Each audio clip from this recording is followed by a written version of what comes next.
Mike Rust. Mike, over to you. Ta-da. Thank you very much. Hello. Right, I see Despina's come and gone, I think. Right, so we're going to start off with Keith because I met him in a pub this afternoon because we've had a festival meeting this afternoon, which went very well. So we're organising our Get a Word in Edgeways Festival in October for this year, and it's all going to go forward to do with the Festival of the Spoken Word. Right, so Keith, I asked him if he'd go first. I'm going to go to him first. And David from Texas, if you'll go second, please. And Diana, third. And then we will go to the other Keith, Keith from Lincolnshire. So we got one Keith from Wolverhampton and Keith from Lincolnshire, just to confuse me. Okay, so you're going to have a gathering of Keiths at any one place. And Diana, of course, good from the Highlands. We're always looking forward to it. And is that Stella? Is that you? So hello, I'm new. How do you do? Do you know? Where are you from, Stella? I'm from Greece. Despina informed me about your community and about this Zoom meeting. I'm a Greek storyteller. Unfortunately, today I have to leave in 10 minutes, so I will just listen to a story. Oh, well, do you want to go? Do you want to go first? No, I have not prepared anything. It's okay. Right. I just learned it. Well, we do. But Stella, we do this every fortnight from 6 o'clock UK time. It's in the UK we call it British summertime, but it's UK time. So in 2 weeks' time, will you please come back? And if you won't come back, I want a sick note. Okay? Okay, thank you. I will come back, of course. Yeah, absolutely. Right. So before we're going to go any further, Despina contacted me a couple of days ago to say that she's doing something very special and very famous on Zoom, and she wants to be able to tell you all about it. So Despina, now's your time. Okay.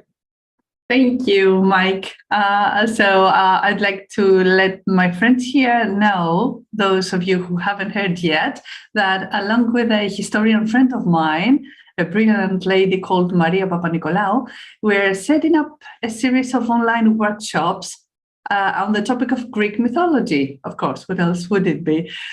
For beginners on Greek mythology, actually. So if you're interested, I will share the link in the chat. We transfer link as I cannot post a picture here. So please do check it and share with your friends if you like. So would some of this involve the constellations, whether the sky, the stars in Indeed, the sky? that will be our fourth session. We have 4 sessions, 4 consecutive Sundays, 2-hour sessions, and that could be cosmogony, of course, how it all began. This is what we're going to start with. Then we have monsters, then we have divine punishment, and then to save the best for last, we have constellations. Oh, right. Okay, well, I could be interested in that myself. That sounds really interesting. So put the links up in the chat. I will. So Thank you. has a chance to do it. And I think the word I'm going to use to everybody is I highly recommend that. Thank you, Mike. A very, very interesting set of 4 words. Is it expensive? How much does it cost? Well, we have an early bird price that could be 20 euros per session until the 5th of April, right. Which is a 20% discount. So after that, it will be 100 for all 4 sessions, which I consider quite a fair price for 2 people involved. Yeah, right. No, actually, that sounds a fair price to me. Brilliant. Yeah, I just don't know what euros are. That's all. Oh, right. Yeah, good point there. Yeah. You can do. You'll have to explain to Diana the conversion rate between euros and the Scottish pound. Okay? Indeed. Anyway, so Keith, we're going from Keith Wolverhampton is going to kick us off, and I'm just going to close the door to the room I'm in. So where you go, Keith? Thanks, Mike. Can you hear me okay? Yep. Am I audible? Excellent, because we are off to a small market town in Tudor times, and it's the Mayfair. So imagine the town. It's got a crossroads and a market square, and it's packed with people. People have come from all the outlying districts to enjoy the 3 days of the Mayfair. And this is the last day. and the town is heaving with people enjoying themselves. There are animals being bought and sold. You can smell the cattle and the goats and the sheep and the pigs. There are stalls selling fabulous materials, and there are jugglers and musicians and, dare I say it, storytellers entertaining the crowd. And through the crowd, with his servants leading the way, pushing everyone out of the way, walks a merchant in a long robe with a fur collar and a gold chain and a purse strapped to his belt full of coin. The whole display is to show how wealthy he is and how influential. And his servants are keeping the crowd away so he will not be jostled. But as he passes a juggler who tosses his club high in the air, the crowd whoop and surge backwards, and he is bumped and balked by the crowd. And his servants rush in and push people out of the way. And again, they clear the path for their master's haughty procession through the festival.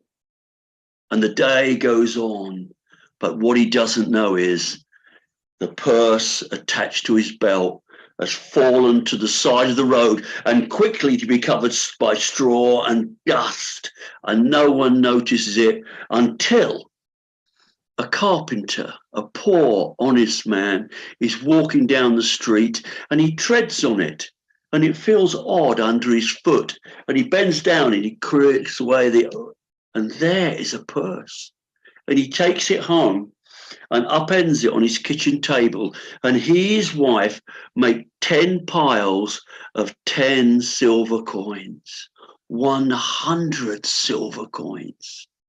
Now, if I tell you one of those silver coins would have paid his wages for 3 months, you can see what a fortune he has before him.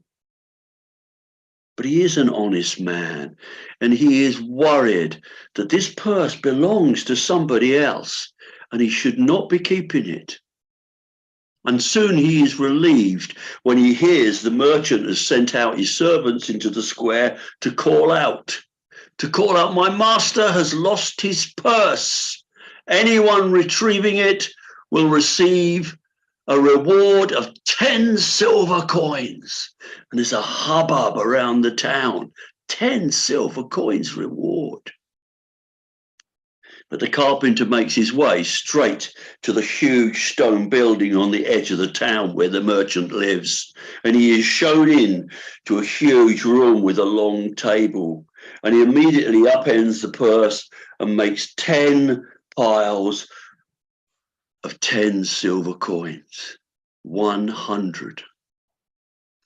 And the merchant sits back in his chair, looks at the piles and says, well, my man, actually, there were 120 coins in my purse. So when you bring me the other 20, I shall give you your reward.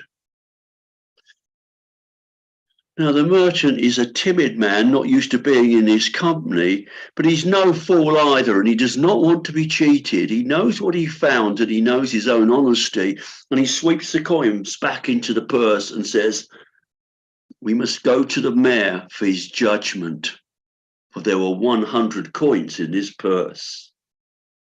Now, the merchant happily goes with him because he does business constantly with the mayor, and he is sure that any judgment will fall in his favor. And the two knock on the mayor's door, and they are shown in. And again, the coins are upended and made 10 piles of 10. And the mayor scratches his chin when he hears the merchant's tale and the carpenter's tale. And it's true, he is concerned because he does do business with this merchant, and it would be his detriment if the man turns against him. But also he is mayor because he wants to serve his community. And he does not want to be unfair. But luckily for him, It being the last day of the fair, the following day, the circuit judge will arrive, for the place is too small for its own courtroom, and there are always thievings and fights and drunkenness during a fair that he must pass judgment on. So the mayor takes up the purse and declares that the next day they will come to see the judge and he will give his verdict. The carpenter goes thinking, what chance does he have to have a fair judgment in the company of these people? The merchant goes past with a smirk on his face, full aware that the judgment will fall in his favor. So the next day they show up in front of the judge, and the judge listens to them, and he hears each of their stories, and he says, to the merchant, you look like an honorable man to me. Your story is an interesting one. And the merchant stands and puffs his chest out and said, I am, my lord. Not a piece of shame about him. He turns to the carpenter and said, you seem an honest man to me, and a true one. And the carpenter, nervous, wrings his hands and, I hope so, my lord, he says. So, says the judge, come back when it is tea, and I will give my judgment. And both men go off the same as they did before, one expecting favor, the other expecting none. And at tea in the afternoon, they arrive again. The merchant full of confidence and the carpenter full of none. And the judge in his robe sits in his chair and he places the purse in the middle of the table. And he repeats his story of how honest and honorable these two men are. And then he turns to the merchant and he picks up the purse and says, so you say, sir, that there were 120 silver coins in your purse? And the merchant says, yes, your honor. So, says the judge, in that case, this is not your purse. The man is too shocked to speak. His jaw drops open, but you do not argue with a circuit judge. But immediately he turns to the carpenter and says, so this purse you found with 100 silver coins in it clearly belongs to someone else. I will hand it in the care of the mayor for 3 months, and if no one claims it, it shall be yours. And he turns back to the merchant, who is still dumbfounded, and said, let us hope another honest man finds your purse. Thank you.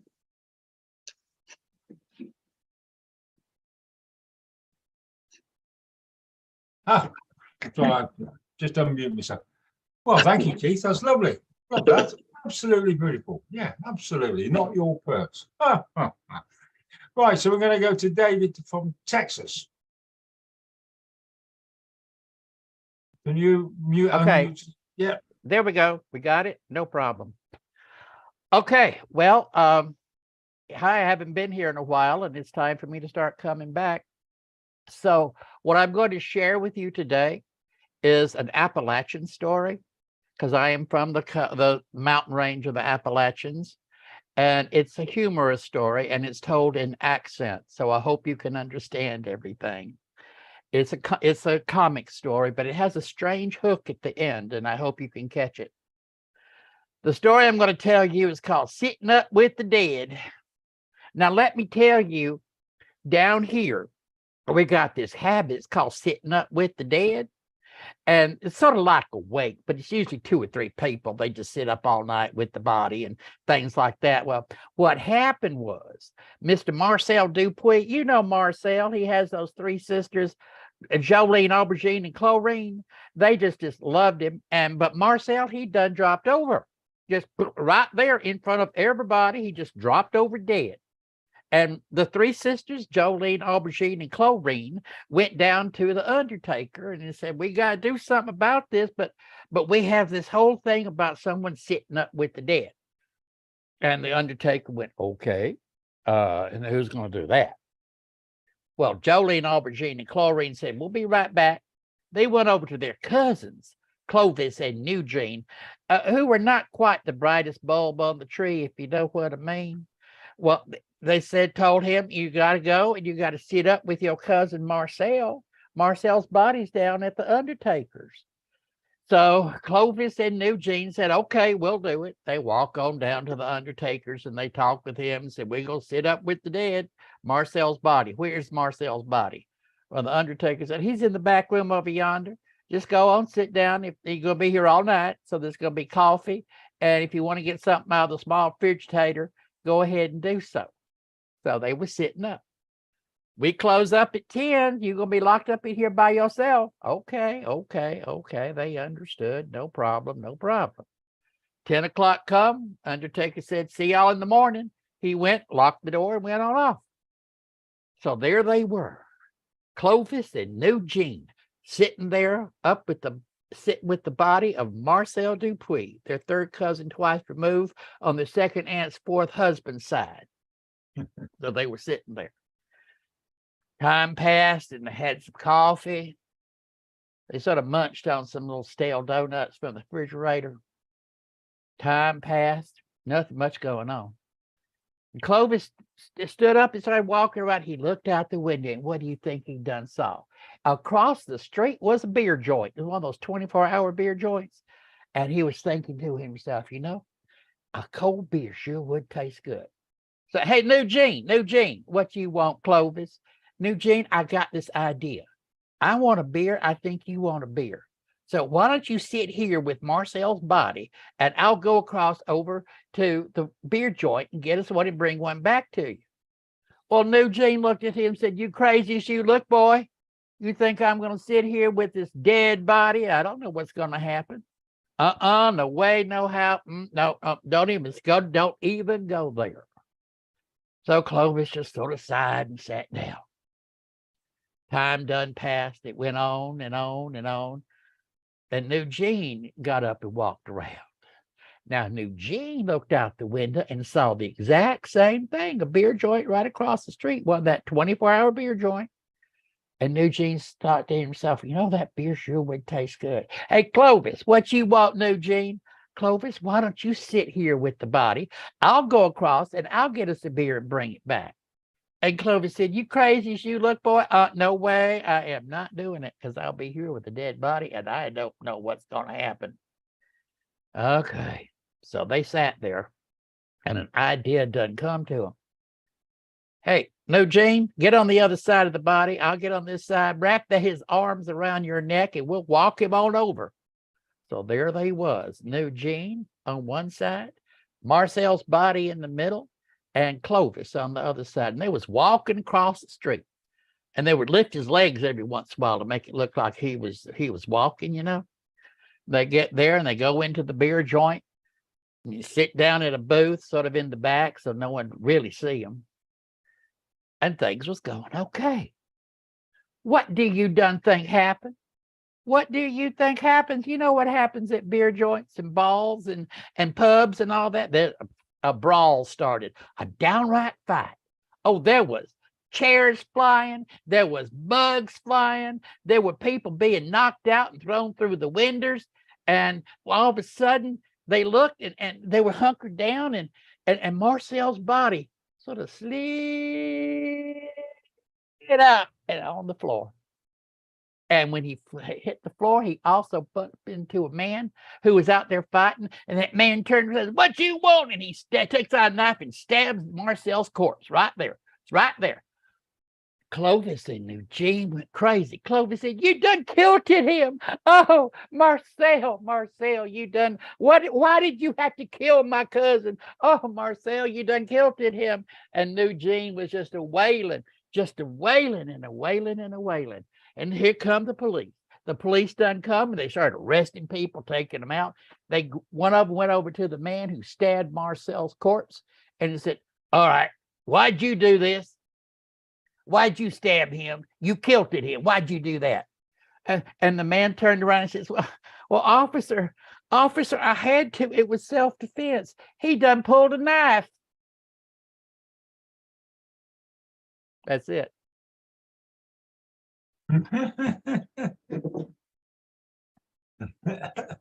Right.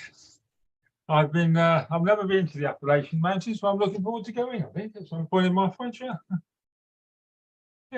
It's gorgeous. It really is. Yeah, in the fall, they tell me is a good time to go.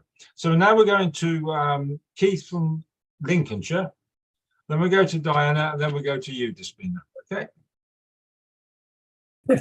Well, hello, everybody. I'm pleased I could make it this time. Yeah. Fortnight ago, I'd got a story already for Mother's Day, and so I wasn't able to bring it for one reason or another. But anyway, here is a story for Mother's Day and for celebrating the women in the world.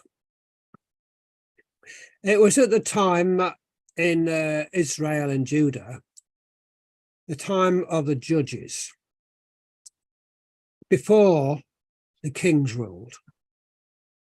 And in Bethlehem, there lived a man called Elimelech, and his wife was Naomi.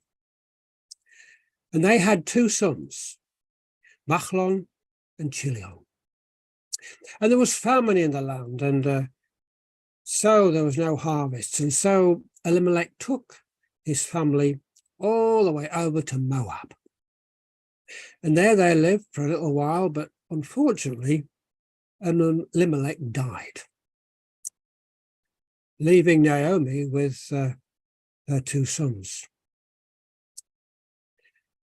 Now the sons, Machlon, he married Ruth from Moab.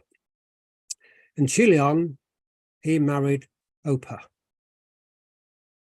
And they were very happy and worked very hard and was happy, and everything went well for about 10 years. But unfortunately, Machlon and Chilion both died, leaving Naomi with two daughters-in-law, Ruth and Oprah.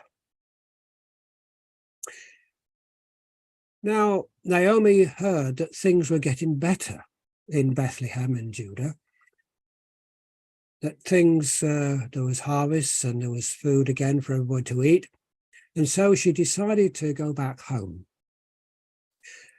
And the two daughters-in-law went a little way with her. But Naomi said, well, you go back to your own people, to your own mothers and fathers. You've been very kind to me and to my sons. And I pray that the Lord of hosts will be kind to you in providing you with a home and with new husbands. But the two daughters are, no, we will go with you, we will go with you. But Naomi said, well, I'm old and I'm not going to have any another husband and have any more children, any more sons for you to marry. No. And would you wait for them anyway, because they'll be very young. You go back to your own people. And so Oprah, she went back, she kissed her mother-in-law, Naomi, and she left. And Naomi said to Ruth, now you go back with your sister-in-law to your own people. But Ruth said, no, I want to go with you. Where you go, I will go. Where you live, I will live. Your people will be my people, and your God will be my God. And when you are buried, I want to be buried with you. And may the Lord of hosts punish me if I do not do that. And so Naomi realized that Ruth was adamant that she was going to make the journey with her. And so the two women, they set off all the way back to Moab. To Bethlehem. And when they got to Bethlehem, all the people there said, oh, is this Naomi? Don't call me Naomi. Call me Mara. Because when I left here, I had a husband and sons, and I come back empty. Don't call me Naomi, call me Mara, because I'm bitter, because the Lord has taken from me all my family. And it was the time of the barley harvest. Now, Ruth said to Naomi, now let me go into the fields and do some gleaning. Let me pick up the corn after the harvesters. And Naomi, she blessed her and said, you go. And Ruth, she went and she found a field with some harvesters, and she asked if she could glean the grain after the harvesters. And the field belonged to Boaz, a very rich and important man. And he came from the village, and he saw the workers, and he said, Shalom, Shalom. And the harvester said, Shalom Aleichem. And Boaz looked over and he saw Ruth, and he said to the landlord, sorry, to the chief of the harvesters, he said, who is that young lady? And the foreman said, that's Ruth. She is from Moab, who came back with Naomi. And Boaz, he went over to Ruth and he said to her, you stay in my fields and you harvest and you collect the grain, you glean in my fields after the harvesters. And I've instructed my men not to harm you. And when you get thirsty, you can go over and drink some of the water that the harvesters have put to one side for themselves. And so she continued to glean that day. And when there was a meal time, Boaz said, come over here to Ruth and have something to eat. And he shared some food with her, and she had quite a lot of food, and she had some left over, which she kept at one side. And she went back to working by gleaning in the fields. And Boaz said to the harvesters, now you just maybe pluck out a little bit extra grain and just leave it on the ground for her to pick up. And so at the end of the day, Ruth had a whole bag full of grain, which she threshed, and she took it back to Naomi. And Naomi said, oh, that's a lot of grain you've got there. Whose field did you glean in? And Ruth said it was a man called Boaz. Oh, bless him, said Naomi. He is our kinsman redeemer. He's our kinsman guardian. And a guardian has the responsibility to look after poor people of their family. And all this grain, oh, bless Boaz for the way he has favoured you. And so Ruth, she continued to glean in the fields all the way through the barley harvest and the wheat harvest. And things went very well for her, bringing back all the grain for Naomi. And then Naomi said to Ruth, now it's, I'll have to arrange for you, I'll have to find a husband. Now you have a bath and get washed and put on your best dress and perfume, because now is the time of the threshing, where they're threshing out all the corn. And go later on today and watch out for Boaz as he finishes his work and he eats and drinks with the rest of the workmen there and goes to sleep. And you find out where he is and lay at his feet and uncover his feet with a blanket that covers him. I will do what you say, said Ruth. And so she did. She had a bath and she put her best dress and she put perfume on, and she went out late that night at the end of the day and watched for Boaz as he had something to eat and he drank, and he went over to the cornfield and laid down beside the heap of corn, and he went to sleep. And Ruth, she went over and she laid at his feet and she uncovered his feet from the blanket that covered him. And in the middle of the night, Boaz woke up and said, oh, who are you?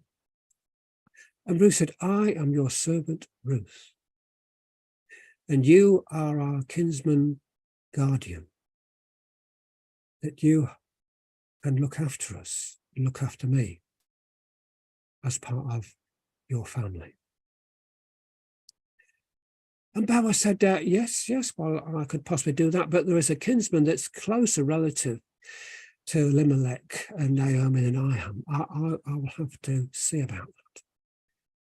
And if he won't look after you, then I will do the right thing.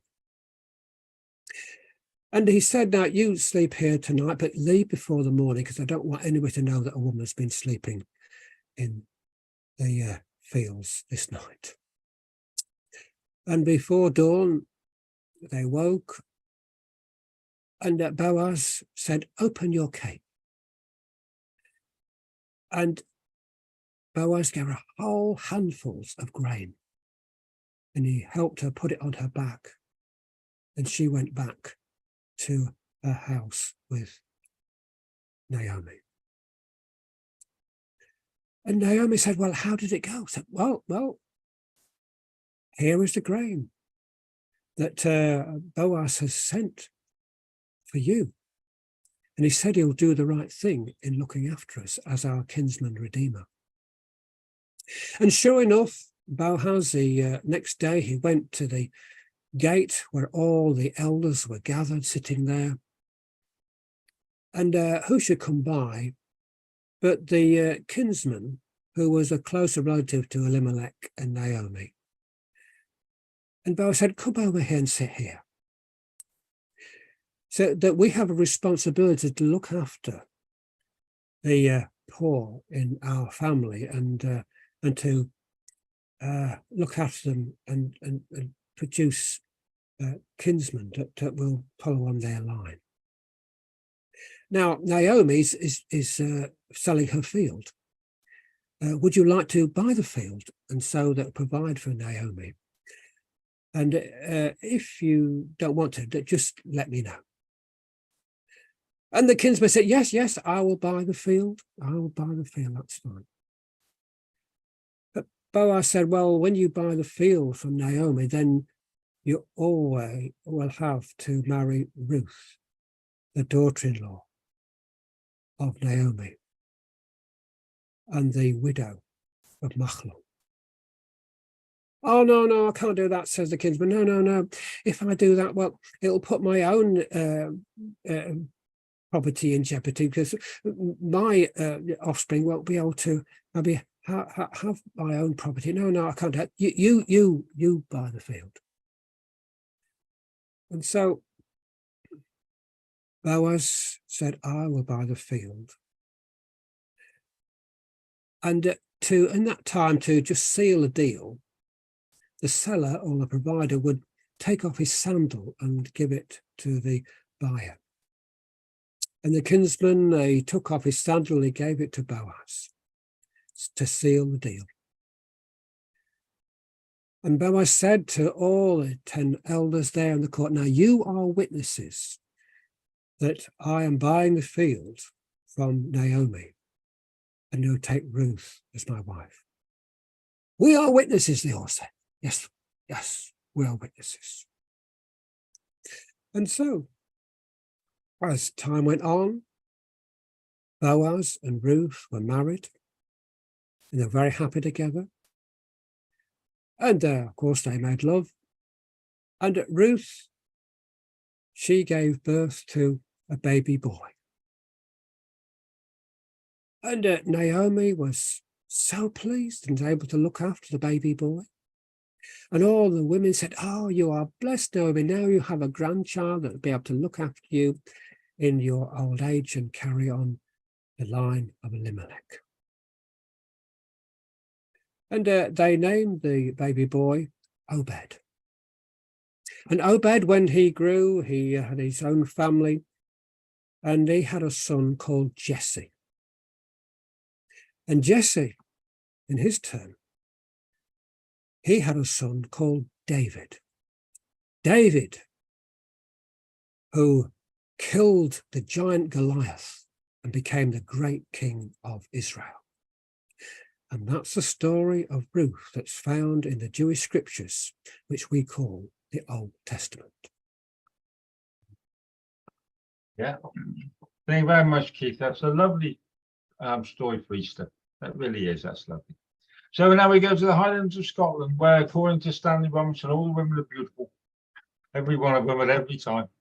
So and I've got no reason to believe him to be a liar. So to Diana, over to the Highlands. Have you got snow up there yet? We have had, but it's gone away now. So Right. it'll probably be back. I don't know. Okay, this story is set a long time ago when there were gods and goddesses and there were mortals that were just mere mortals. And this is a time when Loki was about.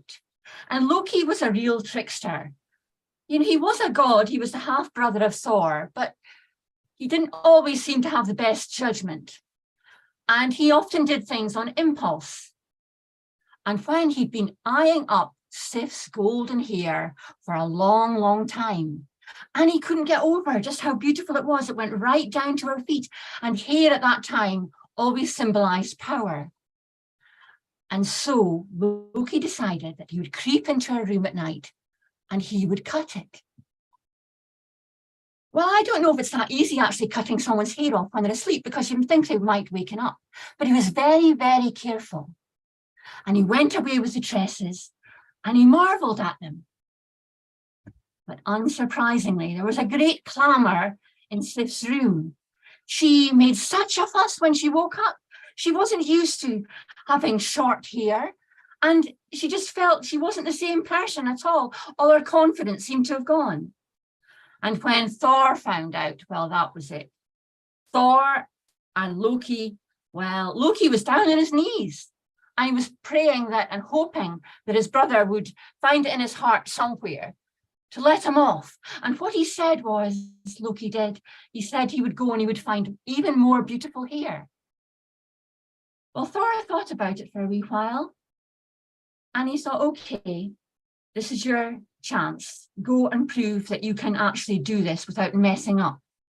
So off Loki went to the centre of the earth, Svartalfheim, down where the dwarves were. And the dwarves were so good at carving things and making things and using gold in all kinds of ways, sculpting it, whatever. And there was also all the magic that they knew, that they would give along with the golden gift. Well, when Loki was there, he decided that it wouldn't be a bad thing if he got a gift for Odin as well, and maybe Frey, because they were sure to find out what had happened. And well, they wouldn't be happy about it either. So for Odin, there was Gungnir, the spear, and it was beautiful. And it was crafted so well, and it was just the right weight. And that would be for Odin. And for Frey, Skabladnir, which was a ship, and it could fold up, and it was beautiful in the gold, and it would fit on a compass. And of course, when they actually needed to use it, then the magic would unfold and the ship would take normal size. And it was always going to get the wind, this ship, always, because that's how they made it. It would always catch the wind. And then, of course, after that, he had the hair, he had that just looked like spun gold that the dwarves made. And he was so pleased. Even the dark elves, when they saw it, were quite mesmerized at how wonderful it was. And he had the ship and he had the spear. And he was really happy. And Loki was a bit like an open book. You could read what he was thinking by looking at his face. And so there were two dwarves, Sindri and Brokey. And they noticed that Loki was looking rather pleased with himself, rather just smug, a bit too much. And they worked out, well, if this is Loki and he's up to tricks, he's probably up to no good at all. And well, they queried this. So Sindri and Brokey, also dwarves, they asked him what was making him smile. Well, Loki couldn't give it. He couldn't ignore them because he was so pleased and he didn't see the trap that he was setting himself. But he told them about Dvalin, the dwarf, who had made these beautiful gifts and how no one else could make anything like it. And he was so happy. Well, with them being dwarves, they were very skilled too. And this just smirked of a contest to them. And Loki was silly enough to make a wager on his own head, because he was so sure that what Dwalin had created was going to be better than whatever they could manage. Well, after that, well, there's a big furnace. Sindri is the one who puts in an enchanted spell. Sindri is the one who shapes things that are being made. But Brokey is the one with the bellows. So gold is thrown into the fire and Brokey goes at it with the bellows. And you can see how determined and how skillful these dwarfs are. So he's beginning to worry that he'll lose the wager. So he turns into a gadfly, being a shapeshifter. And he goes over and he gets to Brokey's hand while he's doing the bellows. A huge sting and blood comes out. But Brokey didn't stop doing the bellows, because if he had, it would have been the wrong combination of air and fire and gold to make these beautiful gifts. Well, after that, Loki thought he would have to try harder next time, because what was made the first time was for Gullinbursti, which was for Freya, and she was the sun god. So this was made for her. It was a boar, but this boar had a special talent. It had a very powerful light that it could shine into the world and see all areas of it. And this was a wonderful gift for the sun god. And for Odin, it was a ring. It was Draupnir, the golden ring. And this ring was so special, it had powers. But not only that, there would be 8 other rings fall down from it every 9th day. And they would also have powers. So this was a wonderful gift for Odin. And then the last gift, not to forget Thor. No, not to forget Thor, because this would be a special, very special gift indeed. And it would be Thor's hammer. And now normally this would be quite a big hammer, very strong, very sturdy, very beautifully carved. And so what had happened before with the gadfly happened again this time, as it had happened with the second gift. But the second gift, it still turned out fine, the Draupnir, the gold ring. But this time, when the bellows were going and Brokey was at it, and Loki was beginning to get desperate because he could see that it wasn't all going to turn out in his favor, he decided this time to sting him in the head, and it broke into a vein. And there was just one miss of the bellows for Brokey. And then, well, the hammer turned out differently. It didn't look like Thor's hammer was supposed to look. It didn't look big and strong like it was small. And what were they going to do about it? But Sindri was very smart. And he said, look, we can turn this to our advantage. We can say that if it's small, then he can hide it away in his jacket. And when he's out there, the frost giants or whatever, if they come close, they won't be expecting something small like that. But still, it would be powerful. And so that was the message that went with it. Well, at the end of it, Loki was getting quite worried, because these 2 dwarfs, they wanted their pound of flesh. And Loki had been silly enough to agree to the wager. So then Loki and the dwarves walked back to where Thor and Freya and Odin were. And the gods were very pleased with all the gifts. And they were asked to judge which were the most wonderful. And after some consideration, they decided that the second lot of gifts that Sindri and Brokey had made, that they were better, purely for one reason. And that was because of Thor's hammer and how cleverly they'd made it small, even though that was a mistake at the time, or so they thought. But Loki was still in trouble. How was he going to escape the fate that was before him? He didn't really know. But Thor did sympathize a bit because Sindri and Loki were determined that Loki would have to give his head, get beheaded. But what Thor said is you can't do that unless you don't touch his neck. And of course, that's impossible to have someone's head without their neck. So Loki was all right for a little bit, but then they did do a terrible punishment on him. They sewed his lips together and he couldn't speak for a long time. And it must have been exceptionally difficult to drink and to eat just soup and water, maybe through a straw or something similar. And that is the story of the making of Thor's hammer. Oh. Wow, that's one I hadn't heard before, that's for certain. Absolutely lovely. Thank you very much.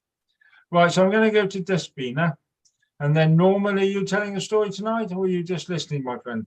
Right, so we go to Despina, then we go to Norman, and then we'll see if John wants to do a poem or something. So we go back to the Greek islands. All right. Well, before I start my story, Keith, I wanted to tell you, I don't remember if I've told you before, that one, the one you told us tonight, is one of my favorite stories from the ones you tell. And I used it in the school we went to Marrakesh when I was telling with Liz. So I started telling the story and then I stopped at the cliffhanger and asked the kids to guess what the judge would rule. And in that point, the Quran teacher intervened and he said, "This is an Arab story. Can I tell them the ending?" And then I said, "Yes, of course." So he gave them the ending in Arabic. So it is a worldwide story, apparently. Yeah, very nice. And Diane, from your story, I used a tiny little part, the one with Loki cutting off Seth's hair, and then going to the dwarves to have them make the little threads, the little golden threads that looked exactly like her own. And I told this story to my friend who is in the second circle of chemo now. So she's lost her hair. And it was very long and golden lovely. And lovely. Yeah, she really liked it. So she knows she's getting it back someday soon. That's good. Yeah. Sounds great. Since we've been going from mythology to mythology, I think it's about time for some Greek one. On that particular day, Hera, up in the Mount Olympus, was blowing steam out of her ears. She was walking back and forth in the rooms and she could not rest because she had had enough already. It was not enough that Zeus could go around after one mortal or a nymph or a goddess of whatever spreading illegitimate offspring after him. Now he had produced a whole goddess all by himself in front of everybody. He had this terrible headache and he felt like his head was pounding, so he asked help from the other gods. And Prometheus, who was still on good terms with Zeus back then, he offered to give him a blow with his axe. And that's what he did because Zeus really could not take it anymore. And out of his red head came Athena. Now, can you believe this? Well, there was not much Hera could do about it. All the other gods accepted her immediately. But she thought and thought that since he was having his own children, one way or another, maybe, just maybe, she could have a child of her own. Now that was an idea. Well, she not entirely sure. I'm a mere mortal. I'm not entirely sure how she did it, but she managed to impregnate herself by herself. What do you know? In fact, she had kept it hidden from all the other gods because she wanted to surprise them with the marvel of a divine baby she would bring out. She was certain. She was waiting for this baby to be born, and she was sure it would be perfect like all gods were. So the only one who knew when her time was due was Eileithyia, the goddess of labor. Hera went into labor, and after some struggle and some agony, etc., Eileithyia brought her the baby. And Hera got a look at it, and the smile disappeared off her face because that baby was Ugly. It was hairy, and it was puffy, and it was all the more ugly with all its screaming and wailing. It was piercing Hera's brain. So she took hold of it, went outside to the palace window, and threw it off Mount Olympus without giving it a second thought. The poor baby, it fell down from the mountain, and it rolled and rolled and rolled until it reached the sea. And that fall would be good enough to kill any god. But the baby did not die. It kept rolling inside the sea until a Nereid found it. Thetis was her name. Thetis was the exact opposite of Hera because she had one look at that baby and it did not seem ugly to her. It just seemed like a poor little creature that needed nurturing, the sooner better than later. So immediately she took it and brought him with her to her place of residence, which was Limnos. And there, Hephaestus started growing. He would play at the volcanoes and he would meet with the people and they would teach him stuff. They would teach him how to work on metal because that was what they were doing. And he was such a good student that he surpassed all his masters. He became the best, the master, the superb craftsman of metallurgy. He would make incredible devices. He would make furniture and weapons and jewelry for his mother. His surrogate mother, Thetis, one day wore one of those necklaces, the wonderful pieces he would make for her, and went up to Olympus because there was a feast that day. And all the goddesses noticed that wonderful piece of jewelry she was wearing around her neck. And Hera noticed too. And she asked after it. And Thetis revealed that it was the making of Hera's own son. And now Hera, well, let's say that was the only time she actually thought of that baby after just letting it drop off Mount Olympus.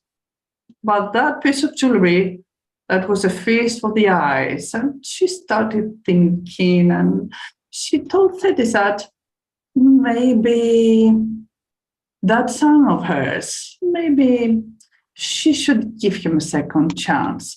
Maybe he would be willing to craft something like that for her. So Thetis went back to Limnos and transferred Hera's words to Hephaestus. Hephaestus, he had not become a handsome man. It was never in his genes. However, he was very strong. He was very crafty, and he was very, very patient. So he started working on this gift for his actual mother, which one day he called Hermes to take back to Mount Olympus to give it to her. And that was a throne. Now, there were thrones around the palace on Mount Olympus, yeah, but this throne, well, it was a marvel to look upon. So Hermes took it there. He said, Hera, this is sent to you by your son Hephaestus. And Hera wondered and marveled, and she was certain that she would provoke everybody's awe with that gift of hers. So she sat on the throne just to have a feel of it, to see how it felt to be seated on such a wonderful piece of craftsmanship. And the moment she laid her hands, and the moment she laid her feet, invisible vines started growing around her wrists and around her ankles, and it was impossible for her to move. She tried lifting herself, but she couldn't. And all the other gods, they did not dare laugh because she did not want to cross Hera. She was very well known for her temper, but some of them even tried to help her out. It was impossible. So Zeus found out, and they sent Hermes back to Hephaestus, and they told him that he should go up there and release Hera, but he wouldn't. And then again, the next day, they sent others to try to convince Hephaestus. They offered him gifts, but he wouldn't go. And then for the third time, they sent people, gods, adversaries, to tell him that he would be accepted to Mount Olympus as an equal to all the gods, should he go there and just release Hera from that throne. But he wouldn't, until Dionysus went there. Now, Dionysus did not speak a word about Hera or thrones or whatever. They just had fun together. They were pals. They had a glass of wine, and then another, and then a third one. And one glass of wine after the other, Hephaestus became so intoxicated that Dionysus convinced him to ride a mule and go up to Mount Olympus with that. Now, in that state, he found himself addressing all the gods with Hera fast bound on the throne. So they pleaded and begged and made offerings, and now his intoxication was wavering, and he started thinking, and he devised a plan. He looked at all the gods around him, and he said to Zeus, I will release my mother if I am to be wed to Aphrodite. Now, Aphrodite, Venus for the Latin, that was the goddess of love, the most beautiful of all. Everybody knew, everybody wanted her, everybody quarreled over her. Zeus thought that, maybe he could kill two birds with one stone. Maybe he could have his wife released from her chains, and at the same time, make sure that quarrels over Aphrodite would stop on Mount Olympus. So he conceded. Nobody even asked Aphrodite if she wanted to have that man for a husband. She was just given, like a prize. Here, a goddess, the most beautiful among them, being married to Hephaestus, who not only was not very handsome, from the fall from Mount Olympus, he had become crippled. The fall had left him with a limp. Now, they were wed, and Hephaestus would very often leave Mount Olympus to go back to his beloved Lemnos and to Thetis and work in his forge. And on those intervals, Aphrodite would call on her lover at night. Ares was the name. He was not very much liked by the other gods, but Aphrodite, well, she had a soft spot for him. He was very handsome, and she seemed to be the only one who liked him, really. So they met in secret at night in her bed, her wedding bedroom. They would only meet at night so that Helios, the sun god, would not see them in the day and tell. So to make sure that their secret would remain a secret, Aris always had with him his lackey, his servant called Electrion. And that man's duty was to let them know that it was almost dawn and that they had to pack and leave. But one day, Electrion fell asleep on duty. So the sun came out, Ios saw. And Ios told Hephaestus everything. Now remember, Hephaestus, he was a very patient man of the god. So he started crafting very tiny, almost invisible threads, long ones in his forge. And when they were ready, he started knitting them together until he made a net. And the next time he visited Mount Olympus, he told Aphrodite that it was only a short visit and that he would have to go back to Lemnos because he had left things he needed to be done. And he placed the net above the bed. So when it was time for Aphrodite and Ares, the lovers, to meet, and the bed started shaking, all the shaking made the net fall on them and trapped them. And it was invisible. He couldn't see anything. He could just see the gods in their embrace. And that is exactly where Hephaestus found them. And he called upon all the other gods to go and witness their disgrace. And indeed, all gods weren't there, and they saw, and they laughed. But the plan did not work exactly as he had thought it would, because they also laughed at his expense. Now, I should tell you now that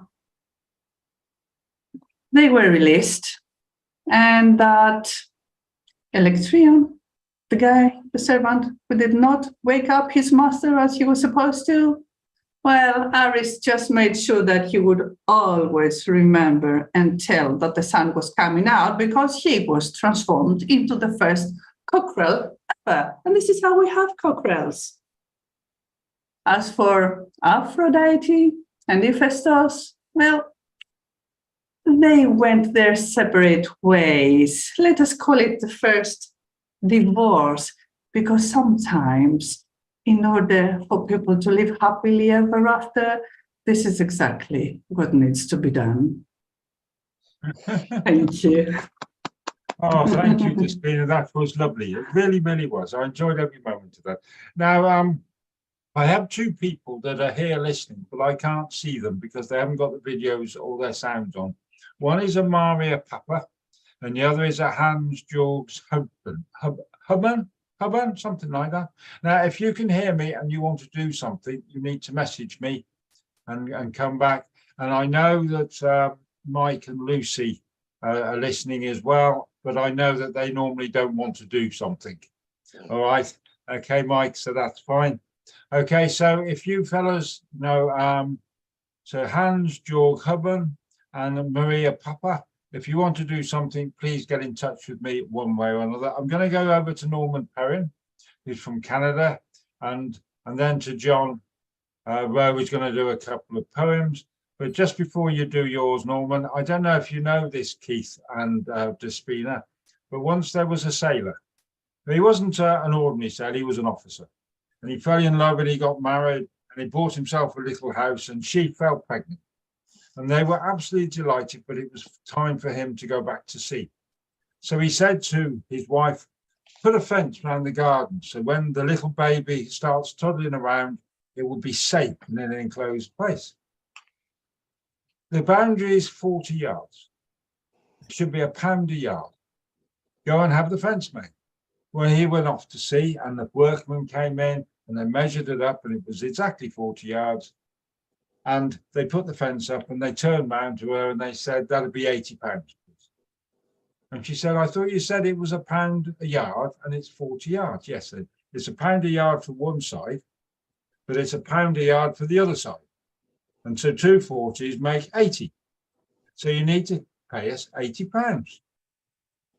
So she turned round and she went to see her mother. And she laughed and she came back and she said, come back tomorrow and I'll get the money for you. And he came back the next day and there was 4 £10 notes on the table facing upwards. And he said, well, that's for one half of the fence. What about the other £40 for the other half of the fence, the outside half? And she said, just turn the pound notes over. That's on the other side. Fantastic. They tell me that the fence is very, very good. Okay. Right, Norman. I love that story. It shows there's two sides to every situation. Okay. Of course, if you keep on turning them over, then you can make yourself a very rich person.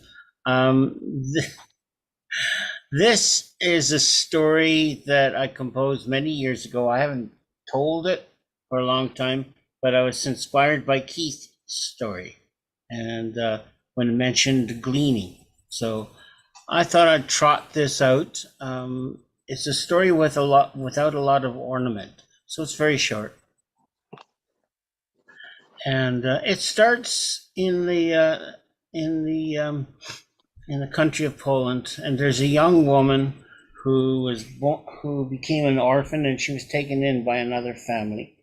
And so she, from the childhood up to womanhood, she worked and lived and worked with them. And because she was an orphan, she would go out and glean from the fields of the more wealthy farmers.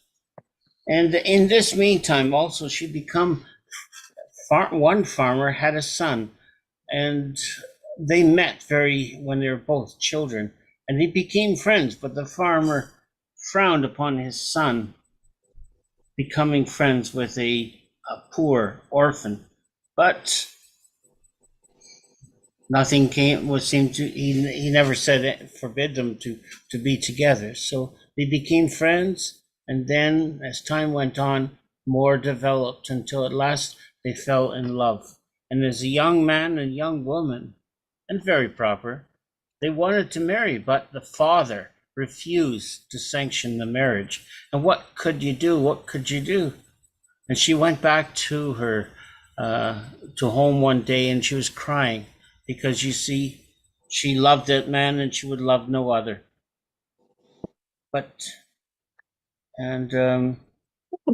Her adopted mother said, well, there's two sides to every story and every problem, and I think we can find a solution for you, but you must do this, this, and this. And that summer passed, and the young woman began to help on the fields of that rich farmer. She would bring water to the workers. She would bring them sometimes food and treats, and they soon were very glad to see her coming, because she always had something like jugs of water or some food to eat. And moreover, of course, so was the farmer's son, who was very glad to see his true love. But her coming was a joy, and her departure was always a heartache. But the fall harvest came. The fields were, the scythers went out into the fields.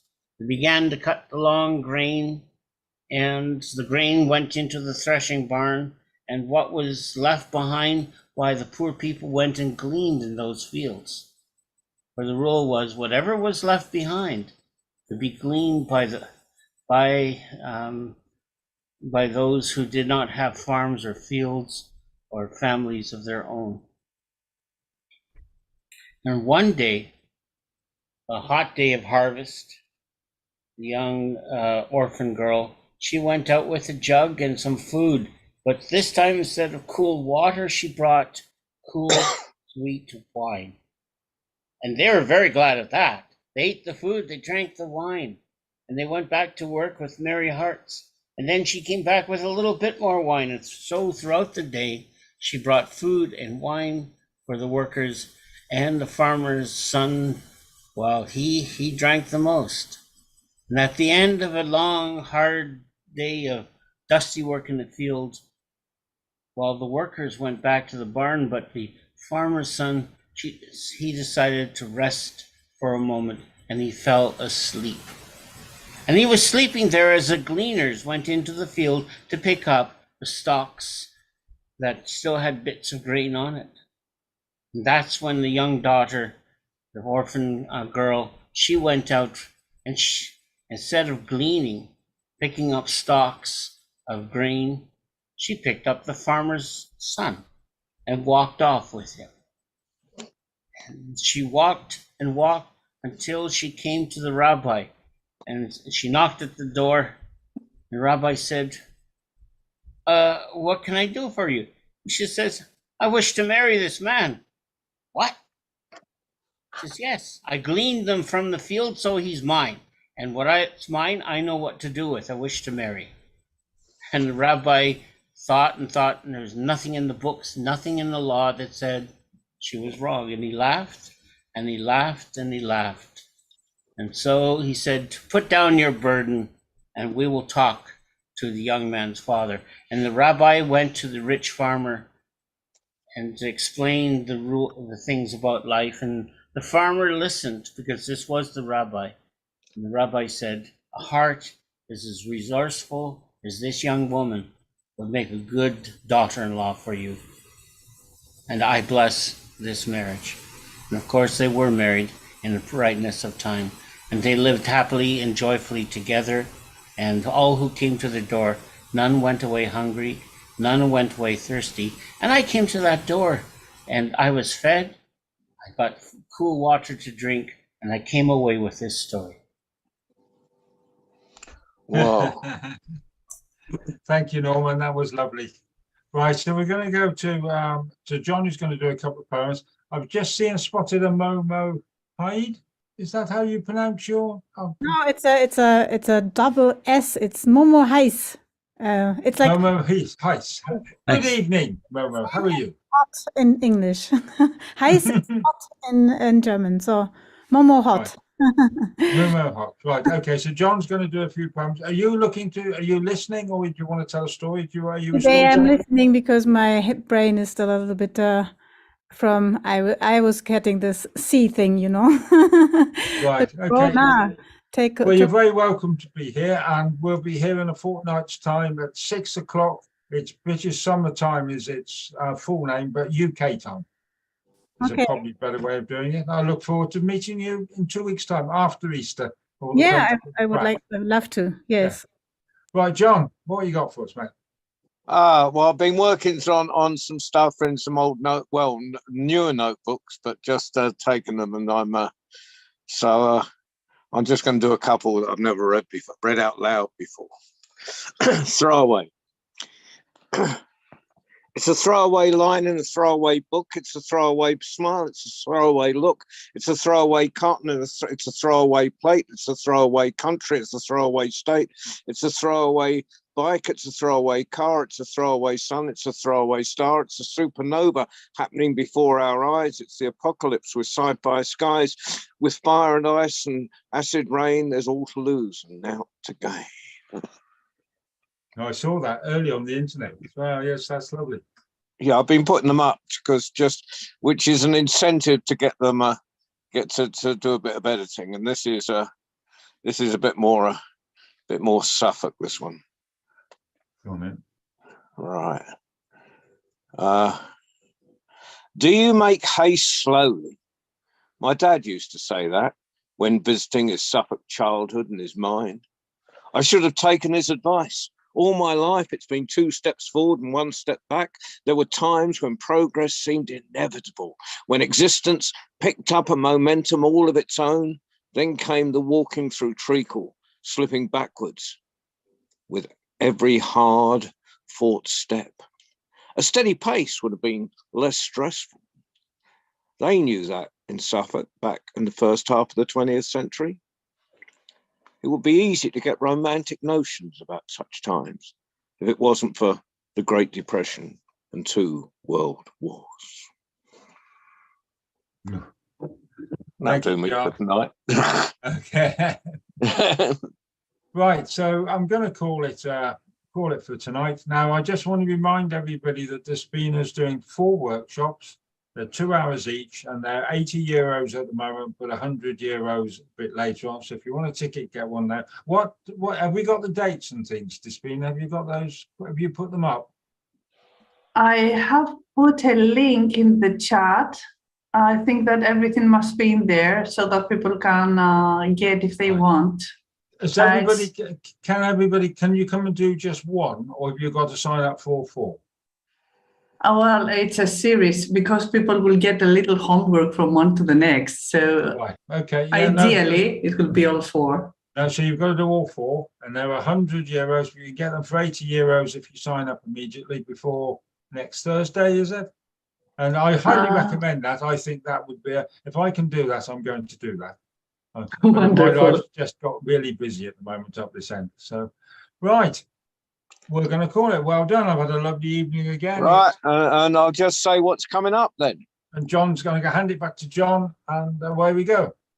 Well, thank you, Mike. As usual, you have hosted with panache and magnificence. Right. Right. What we got coming up? Well, Tuesday, obviously, we have our young tellers. That's an hour earlier. That's 5 p.m. UK time, British summer time. And we've got some great tellers at the moment. We've got tellers from India, from Italy. We've got a wonderful girl from Italy who comes on every week, and sometimes from Gaza. And everyone welcome. If anyone's got any young tellers, so please bring them in and get them to join us. Then I think oh yes, Friday 6 o'clock we go across. We've got a very Irish month on our very Irish month Friday, apart from one week which I think is Despina, isn't it? Is it Friday? Are you doing it Friday, Good Friday? Yeah. Well, we're doing but this Friday coming up, Good Friday, is Colin Irwin from County Antrim, and then the rest of the month is entirely Irish, apart from 1 week, which is Despina.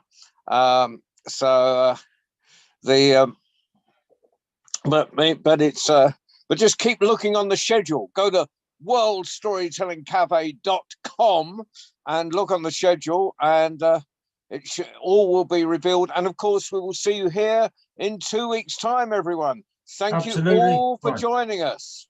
Right, before you leave, Mike Anderson Wood, you're up as Lucy Anderson Wood. Could you just hang on for a second, Mike, and come back on? Goodbye to everybody. I just need to talk to Mike for a second before he cuts off. If that's possible, Mike, if you're still there, mate. Bye-bye. Yes. Bye-bye. See you then. Bye.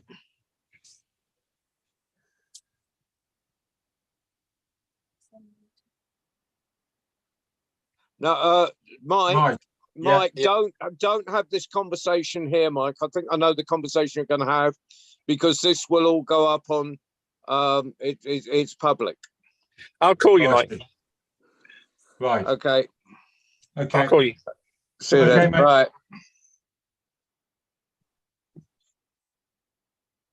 Okay, John. Okay. Yeah, I'm just trying to get to leave. Okay, and you, Okay, bye-bye. Mike will call you, or vice versa. Has he got my number?